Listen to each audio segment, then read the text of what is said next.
Hello and welcome. I'm here with Peter Deadman, who is the author of this fabulous new book, Live Well, Live Long, Teaching from the Chinese Nourishment of Life Tradition. So Peter, thank you so much for joining us today, and I'd love to hear from you. What inspired you to go and write this book? Well, to be honest, it sounds a bit grand, but this book is kind of the fruit of a lifetime's work. I mean, my first work really was setting up a natural foods company, which I was drawn into because of experiencing sickness in my early 20s. I had a very bad case of hepatitis following some very enjoyable hippie lifetime traveling kind of thing. But I was pretty sick, and at that time I came across the macrobiotic diet, which basically was about diet and lifestyle as a tool to maintain and restore health. And that was my first enthusiasm. So I worked with the natural foods business for a number of years. And then, because macrobiotics was based on principles of, well, actually Japanese, but East Asian medicine, I got drawn more and more to the medical side and to the philosophical and theoretical side, and I got into Chinese medicine. And my study of Chinese medicine was very much influenced in the early late 80s by a guy called Dr. Yang Sheng, who was an elderly Taiwanese doctor, who always asked himself with every single patient, why is this person ill? So what is the cause of disease? Disease is not just a random thing, but it comes for often definable causes, not always. So that interested me very much, and that was the lens through which I viewed my patients for 30 years. And also because of my own continuing need, for various reasons, to look after my own health, I maintained my interest in diet. I became a fairly passionate practitioner of Qigong, and I slowly really became aware that there was this, as well as within the Chinese medical tradition, as well as the branches of acupuncture, of herbal medicine, of Tuina massage, there was this other wonderful area called Yang Sheng, Nourishment of Life. And I started researching and started presenting short 2 or 3 hour lectures on it. And those grew to a day, and then they grew to a weekend, and then they grew beyond a weekend. And I suddenly realized I had a lot of material. And there was one other reason, actually, which is after I gave up practice, one of the things I did was go into creative writing. And I wrote some short stories, had some quite good success with that. And then I decided to write a novel without quite knowing what I was doing. And I wrote quite a long novel for young adults. And whilst it had certainly some very good things about it, there was something I knew fundamentally wrong. And I was finally illuminated by somebody that I had to rewrite the whole thing. And I was so daunted by the prospect. I did what a lot of people do with first novels. I put it away in a drawer. I thought, I'll do something else. And that something else was write this book, Live Well, Live Long. And I'm really glad I did. It was a delaying tactic partly, but I've obviously got completely absorbed in it. And now it's something I feel very passionately about.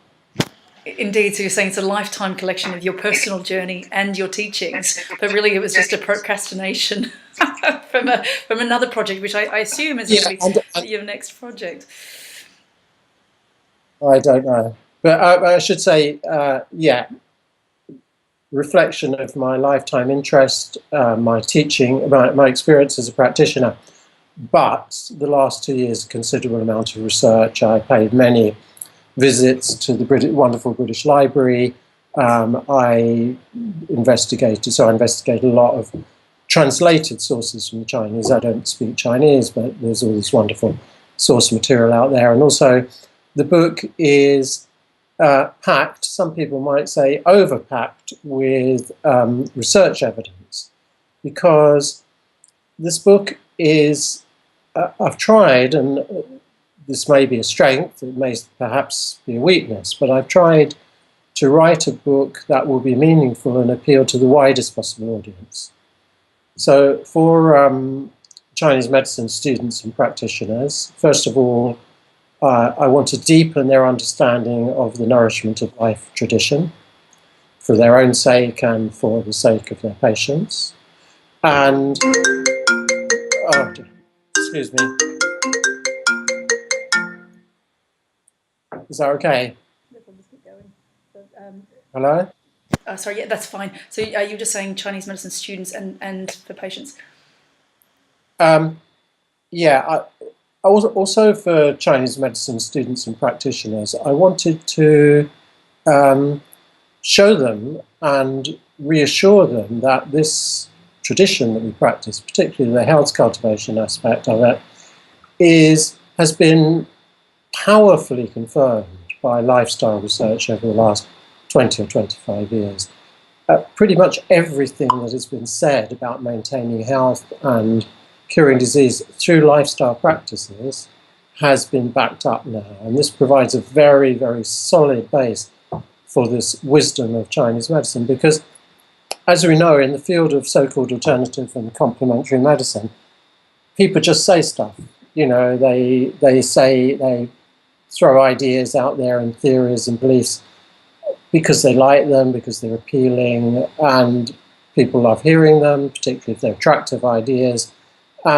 We risk believing a whole lot of stuff that perhaps doesn't have any evidence and doesn't have any greater value than that it sounds good. So it's very important to me in this book, to demonstrate that these ideas have, should we say, confirmatory backing. I mean, research is not the only thing that backs up the value of these ideas. Of course, traditional wisdom and the time factor. I mean, Chinese medical teachings and health teachings have this unique status, in that they have a fairly uninterrupted 2,500 year history, and that's a hell of a lot of time to test and refine and prove and evaluate these ideas. So their validation comes both from the tradition and from research. So that's really the value of what I hope the book will be for practitioners and students. But I have a wider audience in mind. The second group of people I would love to read this book is other medical practitioners, not Chinese medicine. So that would include complementary medical practitioners and orthodox medical practitioners. Because, first of all, I think that they fail to understand the depth of wisdom within the Chinese tradition, and hopefully this will increase their respect for it. And also, we have in the Chinese tradition something which is badly needed nowadays. I mean, we're all interested in health, we're all interested in diet and exercise and so on. But we tend to be assaulted with lots of contradictory ideas and lots of kind of random bits of information. And what you find, I think, what I found in the Yang Sheng tradition is a kind of joined up process, a whole view of human life, from birth to death, every aspect of human life. So whereas we might read fascinating research about diet and people may become obsessed with diet, they may ignore their emotional and mental state. Some people are very spiritual and focus on their mental and emotional state, but they don't exercise their body. Some people eat well and exercise well, but don't get enough sleep, or have reckless sex lives, and so on. So this is a kind of really joined-up approach that is derives from and is seamlessly interwoven with a few core principles, common sense core principles that help us make. They provide clarity and help us make sense of this information. And those principles include things such as follow nature. That's the contribution of Taoism. Observe nature and follow the natural way wherever possible. That's a very, very powerful idea when it comes to looking at how we eat, how we organize childbirth, how we exercise our bodies, and so on. Second thing is harmony of yin and yang, which has multiple ramifications through the whole tradition. In exercise, perfect exercise combines development of strength with development of relaxation and softness, for example. We balance the sympathetic and the parasympathetic nervous system. So yin and yang has really seamlessly interwoven in this tradition. And another really key idea is free flow. Free flow of qi and blood, we say in Chinese medicine, but in Western medicine, really, there's a similar concept, which is free flow of blood through vasodilation and effective microcirculation. So the things that we know promote free flow in qi and blood, which is almost a definition of health, are very much lifestyle things. Exercising, being happy, drinking tea, having enjoyable sex, dancing, all these things enhance free flow. And also we know from Western medicine, those are the things that promote maximum blood flow through the body, which is understood increasingly to be a key part of good health. And perhaps finally, because clearly you've probably realized by now I could talk on this for a long time, and another interesting idea, I think probably the last one, key idea I'll mention, is stopping before completion. There's something about the Western mind, Western culture, that loves a certain kind of level of extremism. We love extreme emotion. We want to fall madly in love. We're attracted to exercise that causes us to pour sweat and reach the point of exhaustion. We're attracted to, well, so slightly complex, but we're attracted to sexual activity that reaches sort of maximum orgasms and things like this. In the Chinese tradition and in the nourishment of life tradition, you have this idea of kind of stopping before completion. So we eat until we're 70% full.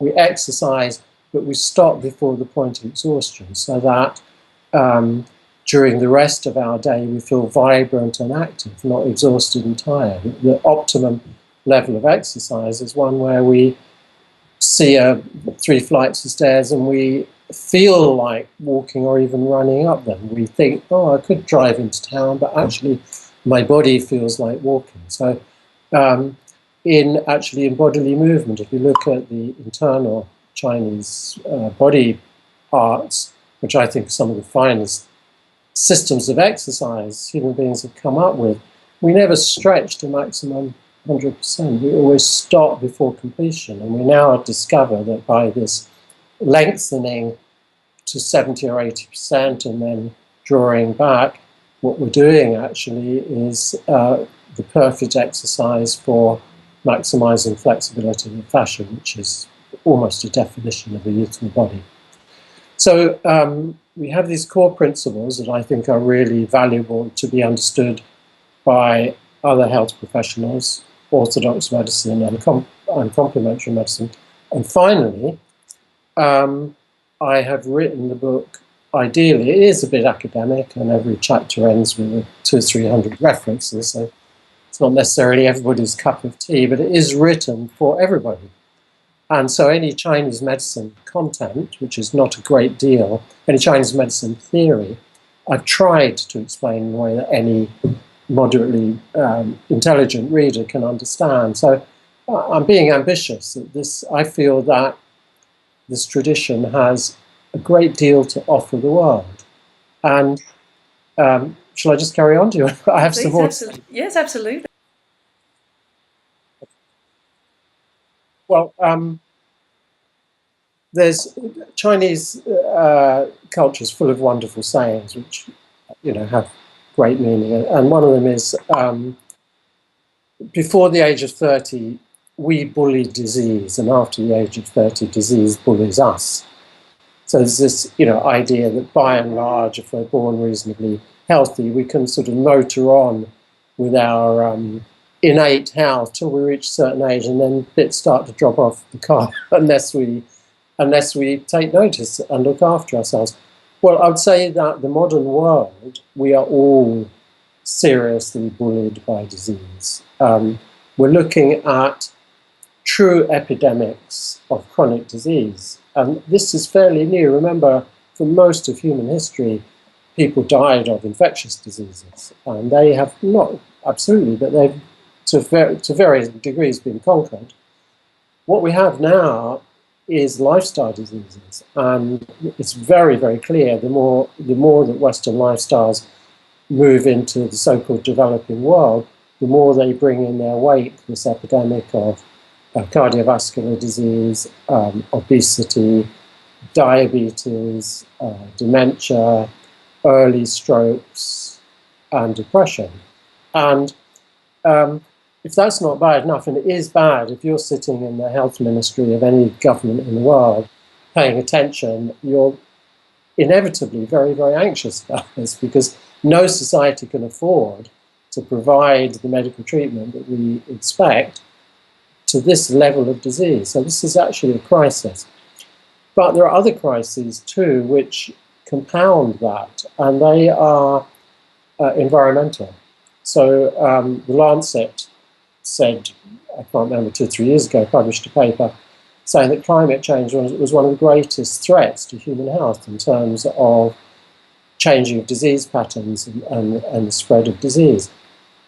And of course, we face all kinds of health challenges from the environment in terms of compromised air quality, compromised water quality, pesticides in food, degraded soils, and so on. And these are not abstract, these present real dangers to human well-being and health.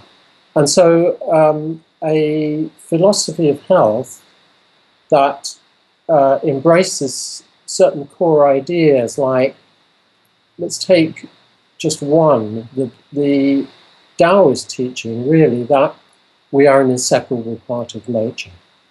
We find in the Judeo-Christian tradition from the Bible, I'm not so sure about other religions such as Islam, but we find the idea that man is the ruler, man has dominion over the earth and everything that lives on it, and we have behaved for a long time now as though we have dominion over the earth, and we have caused immense and possibly irreversible damage.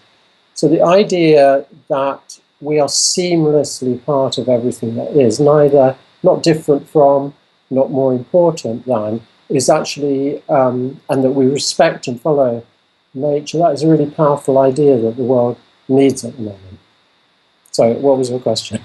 Well, I mean, I'm absolutely entranced, and I'm sort of, you're thinking about raising young kids into this world and how to best mitigate some of those things that you've talked about. But my question was, given that the book is this combination of your lifetime experience from both being a practitioner and also putting this into practice yourself and from teaching others, and your then days at the British Library to research this, did anything surprise you? Was there anything that any belief system that you had that when it actually came down to the looking for the evidence, it didn't match up? Because, it's just wondering whether that experience for you was just confirmation of everything you already knew, or there was one thing or a couple of things that were enlightening in that process.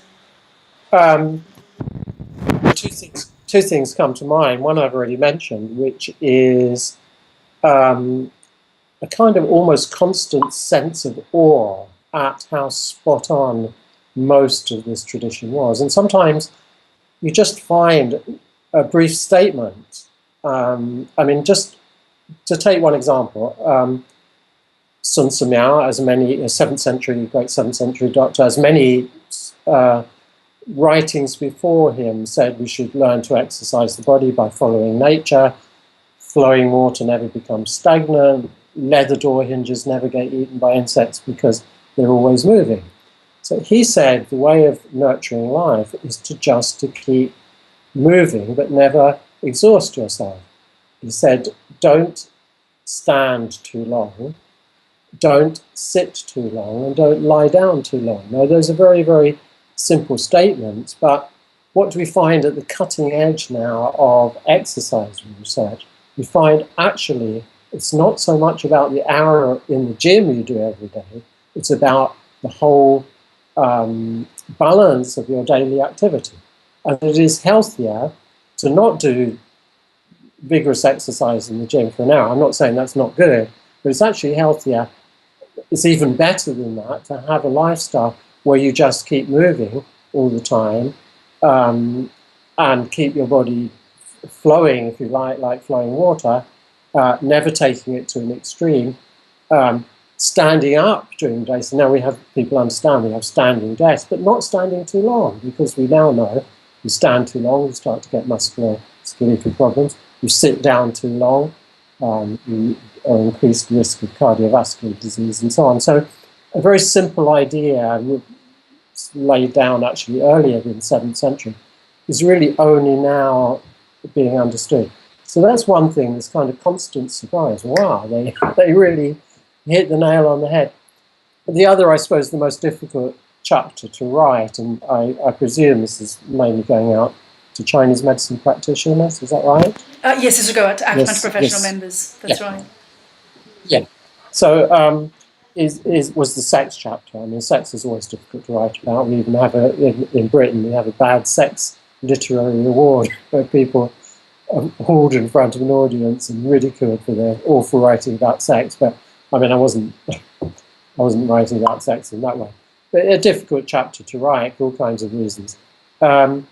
And I think it was the one area where the traditional Taoist and Chinese medical teachers diverge most widely from modern thinking. That's really about male ejaculation. So we know that in the Chinese tradition, seminal fluid is a manifestation of Qing, and that excessive ejaculation depletes Qing and ages men before their time. And I have to say this is a largely male-centric tradition, although I did discover some quite interesting stuff about females.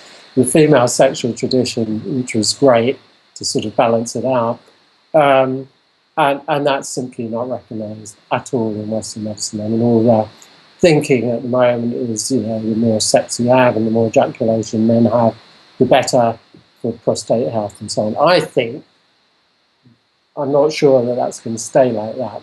But it's one thing where I really found out all I could do was say, well, the tradition says this, and this is what the latest research appears to be showing, and they don't really meet. So that was the trickiest area. And it's interesting too, one of the other chapters which caught my eye was the chapter about, it's actually just in the appendices, about detoxification. And, that idea that you say in your book that, open up any magazine or turn the TV on, everything's around this sort of detox lifestyle. And I'd love to hear a little bit more, given you've just described the traditional Chinese view of sex and how it applies in a modern world, whether there's discord between our modern understanding of the detoxification kind of fad and how that relates to the classics. Yeah, it is a difficult area, and it's actually something I'd like to research more. I mean, inevitably, ideas about health and sickness relate to culture. We know that. I mean, even, the language of medicine. I mean, 19th century medicine was the body as machine. 20th century medicine was the body as a site of warfare with magic bullets and drugs which attack disease. 21st century medicine is, I'm talking about orthodox medicine, is sort of about information technology and so on. So, and ancient Chinese medicine was about managing water flow and rivers and streams and wells and reservoirs and dikes and seas and floods, because that was the predominant technology of their time. So all medicine is rooted in culture. So if you've come across a theme that keeps reappearing, you have to also look for its cultural roots. A detox is an idea that's taken for granted. Everybody's, I'm going to detox, and detox diets and detox wraps and detox retreats and all that kind of thing. And I wanted to go a bit deeper than that because I'm pretty suspicious about the idea. And it's quite interesting that in certain religious traditions, so certainly the Judeo-Christian tradition and also in the Hindu and Buddhist traditions, the body is basically pretty foul. It's dirty, it keeps getting polluted, and there's a kind of distaste for the body. And it's something to be escaped. That affects our whole spiritual tradition. I mean, spiritual development, even the word spiritual means promoting a certain aspect of the human being, the soul or the spirit, and separating it off from the heavy, earthbound, dirty, polluted body so that we can ascend immaterially towards heaven. And that's an idea that even seeps through into New Age spiritualism unquestionedly. And as I say, Hindu and Buddhist tradition, we see very much in the Hindu caste system, a kind of absolute abhorrence of pollution and dirt and yogic practices of cleansing the toxic body and so on. And within the Taoist tradition, and I did check this out when I was in Rothenburg, I asked Michael Stanley Baker, who's the person I know who knows most about Taoism, I wanted confirmation of my perspective that actually Taoism doesn't look at the body like that. Like Taoism looks at the body as a kind of beautiful landscape full of precious treasures, full of qi and jing and body fluids, and that these are cultivated, and we don't want to kind of constantly eject them from the body. We don't want to sweat it out and shit it out and piss it out. No, we want to preserve and protect and nourish the body. And to me, this is a much more attractive and wholesome idea. And I do therefore think that the core ideas of detoxification are based on both the idea that the body is fundamentally dirty and needs a regular good seeing to it. And, it's not so long ago, every kid in Britain was fed castor oil in the morning to, as a laxative to kind of get out the dirt of the body. But it's also very much associated with guilt about physicality and guilt about the needs and desires and wants of the physical body. So people often resort to the idea of detoxing after they feel guilty about overindulgence. I've been drinking a lot and I've been eating too much chocolate, so now I'm going to kind of castigate myself. And this is really, on some level, no different in the ancient Christian medieval idea of fasting and flagellation and wearing a hair shirt. It's not that the idea is completely wrong, it's the framing of it. And I feel that we have a much healthier, within Chinese medicine, much healthier view of balance, harmony, adjusting ourselves to the flow of yin and yang.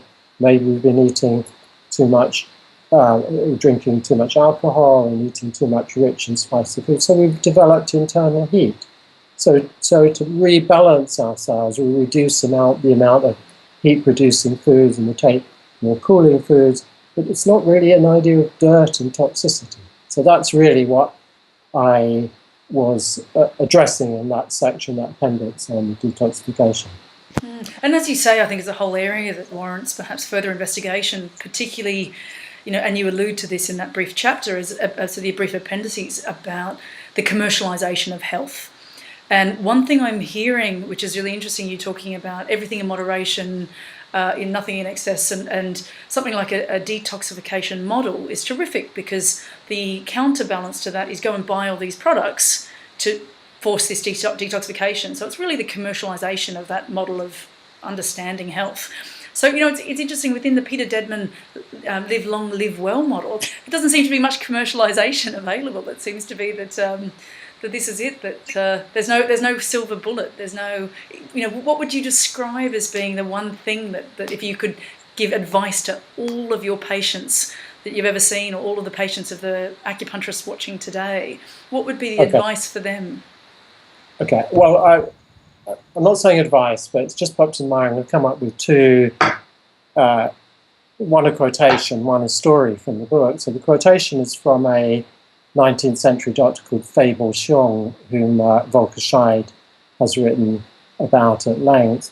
And he said something which I think addresses what you just said, very spot on. He said, there is nothing miraculous in the world, there's only the plain, or the ordinary. But the perfection of the plain is miraculous. So it's not about kind of miracle solutions and expensive foods and superfoods and intense detoxes and twice the price gluten-free foods. And it's just about getting really good at managing the very ordinary business of eating, exercising, breathing, looking after our mind and emotions, sleeping well, and so on. There's not a lot of money to be made out of any of this. That's one thing. And the other thing is a story I heard once, and I used to tell my patients. So because of my interest in lifestyle, I often used to talk to patients about lifestyle and make suggestions, which I learned can be a double-edged weapon when you suggest something. But, let's suppose somebody came with a chronic back pain, and I'd say, well, treatment can only get you so far, but you really need to mobilize and strengthen your back. So I'll try times, and then why don't you go and take up some yoga or some Tai Chi or something, and then perhaps they'd contact me after a few weeks of yoga and Tai Chi and say, it's not better yet. I've had this back problem for 30 years and I've been doing yoga for 2 weeks and it hasn't cured it. So I'd tell them the story of the American tourist who goes to the Tower of London, which was built in the 12th century, and he sees this, there's a bowling green there, a piece of the most beautiful grass he's ever seen in his life. Bright, brilliant, verdant green in the sunshine, every leaf perfectly cropped, absolutely flat as a billiard table, and an old man pulling a heavy roller across it. And he says to this guy, he says, gee, you must tell me, how do you get a piece of grass looking like this? And the guy says, well, it's very easy. So you just water it regularly and roll it every day for 800 years. So it's a kind of slight joke about the shortness of American history. But it's basically about you do what is, you follow a simple, straightforward health practice like eating well. It's not an extreme thing. It's not a detox diet that you do for 2 weeks thinking about, oh God, I'm looking forward to this finishing so I can go back to whatever. It's just a way of eating, it's a way of exercising, it's a way of living that is harmonious, it's easy to follow, it's enjoyable, and you just keep doing it. You just keep going along, and after 800 years, you're perfect. No, you're not. You die. That's the other. No, that is. I haven't got to that chapter. That's the end of the book. I'm going to just say one last thing. No, I've got another question for you before you do. So you say your last thing, and then I get to ask my last question. My last thing is, it is important to understand, this is obvious, but we have problem getting this into our thick heads, is however well we look after ourselves, and we can extend our healthy life well into old age. That's the ideal of Yang Sheng Chinese culture, be a healthy, fit, strong older person. We will inevitably decline. All our physical functions will decline, our mobility, our vision, our hearing, our appetite, our digestion, our libido, everything is going downhill, and then we're going to die, which is a challenging prospect, very challenging prospect for humans. We have intelligence, and we can, if you think about it, we can see that future, and especially challenging if we don't believe in any kind of afterlife. So however well we look after ourselves, that's going to happen. And so part of looking after ourselves, cultivating ourselves, is a really key part. Almost the first part is cultivating our mind and emotions, and if you like, I don't like to use that word, our spirit. Because first of all, without cultivating positive qualities such as friendship, generosity, compassion, kindness, the search for health can become very narcissistic. The Nazis were big into natural lifestyles and healthy food and deep breathing and all that kind of thing. They weren't a very good advertisement for it.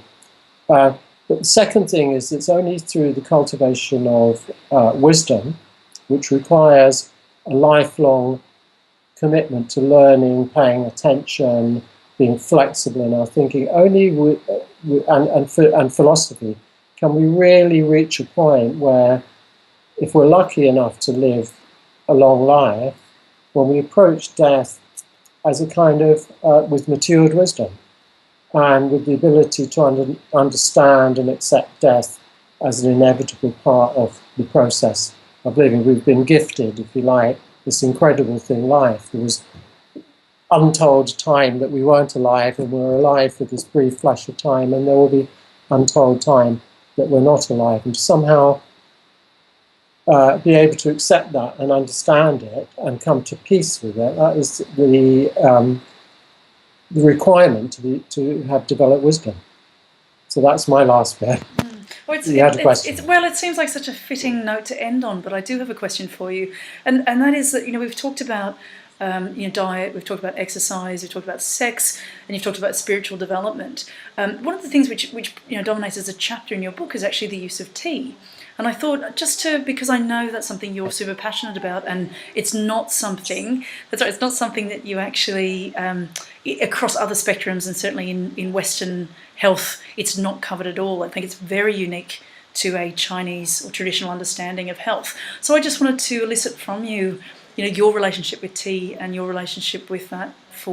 I'm also thinking of acupuncturists watching today, things that they can introduce into their practice to give added value to what they're offering their patients, and if by giving dietary advice and exercise advice, but also giving them advice around the consumption of tea. Yeah, well, the Chinese tradition and the Japanese tradition has always said tea is the healthiest of all drinks. It's essential for good health. Life is inconceivable without it, and so on. And you say this is not part of the Western tradition. It is now. I mean, there's been masses of research into tea in the last decade or two, and the overwhelming conclusion now, without the shadow of a doubt, is tea is the single healthiest liquid that human beings can drink, healthier than water, healthier than any other type of herbal tea, and so on.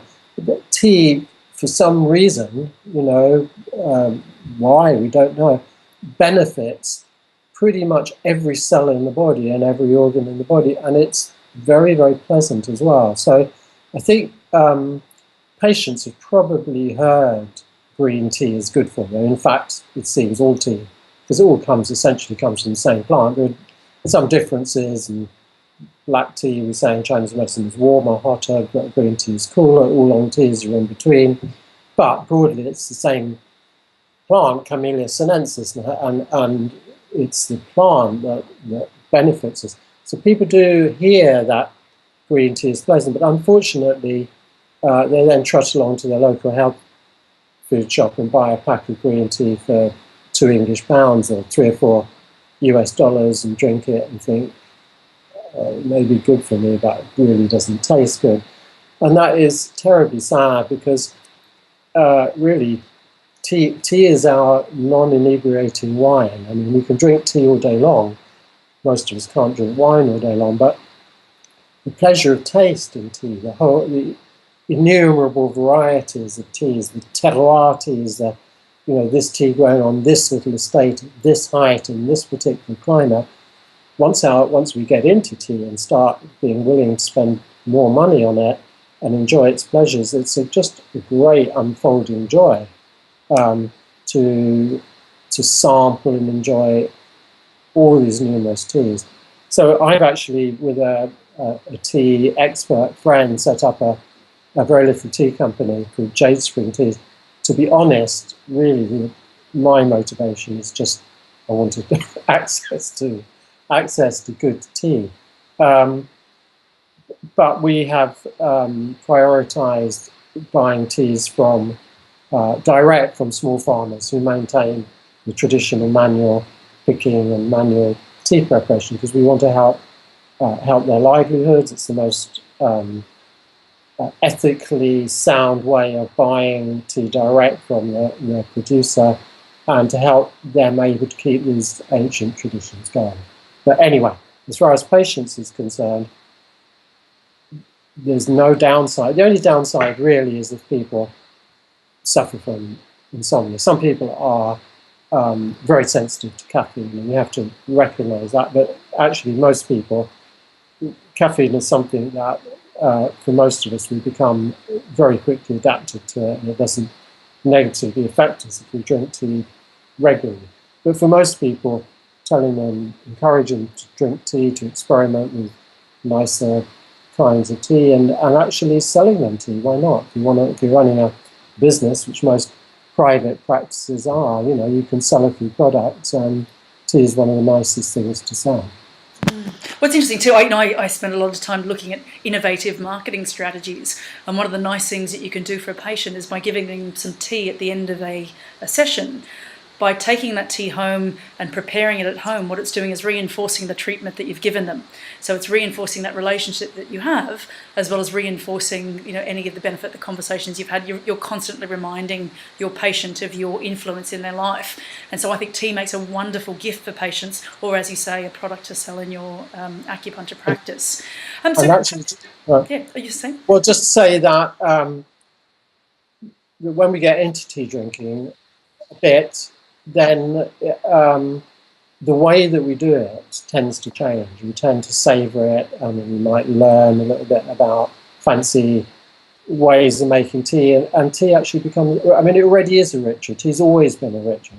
English tea, 4 o'clock in the afternoon. I don't know about America. You have different rituals. You chuck it in the sea, I believe. Sorry, you're not. I don't know why.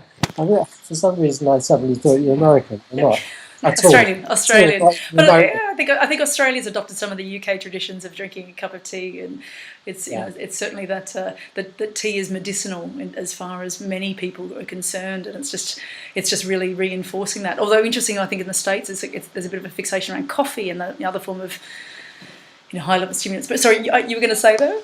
Well, just that returning to a kind of more even minimally ritualistic way of drinking tea, which is actually that rather than just chucking a tea bag in a cup and yanking it around, you actually sit down and you drink tea and you share tea with friends, and maybe you have a nice teapot to go with it, and this is just a very human activity, and it's a very relaxing and pause in the day, and often a social activity. So there's a lot more to tea than simply its health benefits. And I like that idea of offering patients a health-preserving ritual. Encouraging your patients, particularly that the patients I see are often the caffeinated, the highly stressed, the highly motivated, and the downside of that is you're absolutely right. There isn't enough sitting down drinking tea, and I think it's a lovely piece of advice to be able to say to people is it's not just about the consumption of a liquid, it's about a commitment to yourself, even if it's just a couple of minutes broken up through the day. And I, obviously, I'm spending a lot of time working with people who want to give up cigarette smoking. I think the replacement of drinking the tea ritual would be a really great way of inserting that into that behaviour. So, Peter, I have to put in a plug for my book because it's not been out long. It's only been out about 3 weeks, but one practitioner has bought copies to sell on to their patients. So that is I obviously want that.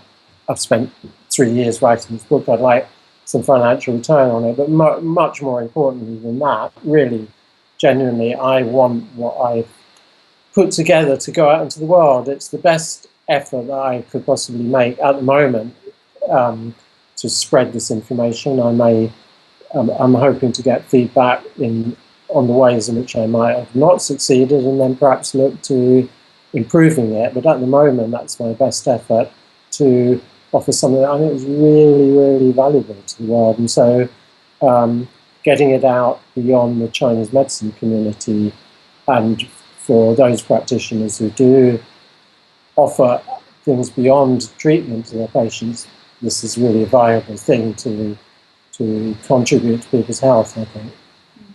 Well, Peter Deadman, on behalf of acupuncturists watching today and their patients, and perhaps their potential patients in the future, thank you so much. I'm holding a copy up here to the camera.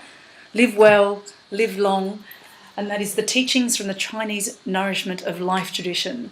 You've been listening to Peter Deadman and Kath Berry. Thanks so much for taking time with us today, Peter. Welcome. Pleasure. I hope you enjoyed this free webinar. Please take a moment to subscribe to our YouTube channel, and please share on social media. The world will be a better place when more people know about the benefits of acupuncture.